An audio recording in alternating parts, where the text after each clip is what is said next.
அந்த சிலுவை நமக்கு ரட்சிப்பை கொண்டு வரல.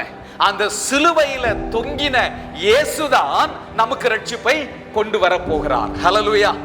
அதுல அவர் செயல்பட்ட அந்த செயல்பாடுதான் நமக்கு ரட்சிப்பை கொண்டு வருகிறது. ஏனென்றால் சிலுவையின் அந்த அந்த காரியங்கள் இல்லாமல் மனுக்குலம் மீட்கப்பட முடியாது. ஆனாலும் அந்த சிலுவை நமக்கு ஒரு விக்கிரகமாக மாறிவிடவே கூடாது. ஆனால் அந்த சிலுவை பற்றிய உபதேசம் இருக்கிறது பார்த்தீங்களா, அது நமக்கு ரட்சிப்பை கொண்டு வரும். அந்த உபதேசம் ரட்சிப்புக்கு நேராக நம்மை வழி நடத்தும். ஏனென்றால் அந்த சிலுவையில மரித்து உயிர்த்தெழுந்த தேவன் அவர்தான் பாவங்களை சுமந்து தீர்க்கிற தேவாட்டுக்குட்டி, பாவங்களை மன்னிப்பதற்கு அதிகாரம் படைத்தவர். ஹல்லேலூயா.